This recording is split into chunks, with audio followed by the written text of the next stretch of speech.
Një nga rastet më të rëndësishme në Kosovë ka marrë një zhvillim të ri në sistemin e drejtësisë. Vrasja Gjylieta Ukellës nga bashkëshorti i saj, Edmond Lajqi në vitin 2024, e cila tronditi opinionin publik, tashmë ka kaluar në një fazë tjetër pas vendimit të Gjykatës Supreme. Fillimisht, gjykata themelore në Peje kishte dënuar Lajqin me burgim të përjetshëm, si dënimin më të rënd të parapar. Por, pas shqyrtimit të rastit, Gjykata Supreme e ndryshoi këtë vendim, duke zëvendësuar dënimin maksimal me 30 vjet burgim. Vendimi ka rikthyer debatin mbi mënyrën se si trajtohen rastet e vrasjeve ndaj grave në Kosovë.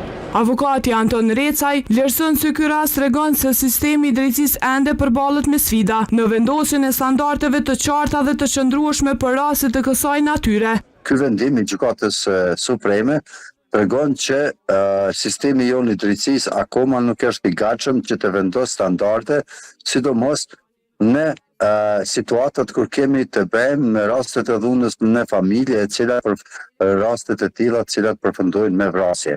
Nga ana tjetër, avokatja e familjes Ukella, Fehmije Gashi Bytyqi, ka deklaruar se vendimi i Gjykatës Supreme ka shkaktuar tronditje dhe zhgënim te familja e viktimës. Ajo ka bërë të ditur se ende nuk është vendosur nëse do të përdoret edhe mjeti i fundit juridik përmes dërgimit të rastit në gjykatën kushtetuese. Ata janë të lënduar, të shokuar, nuk janë gjendje as me komunikuar të shkojnë në matutje, sepse tash domethënë kena vetëm mundësi të shkojnë në gjykatën kushtetuese apo jo. Reagim ndaj këtij vendimit ka pasur edhe nga rrjeti i grave të Kosovës. Melisa Kadolli e ka cilësuar rastin si thellësisht shqetësues, duke theksuar se vendime të tilla rrezikojnë të krijojnë perceptim se vrasjet e grave nuk po trajtohen me përgjegjësinë që kërkojnë. Vendimet e tilla po krijojnë një precedent se vrasja e grave dhe vajzave do të kalojë me dënime të buta dhe kjo padyshim që ul besimin e grave dhe vajzave në Kosovë, sidomos të vajzave dhe grave që janë viktima të dhunës në familje dhe dhunës në baza gjinore, që të raportojnë rastin e tyre para organeve të drejtësisë. Ky nuk është rasti i vetëm në Kosovë, ku dënimet për vrasjen e grave janë zbutur nga instancat më të larta gjyqësore.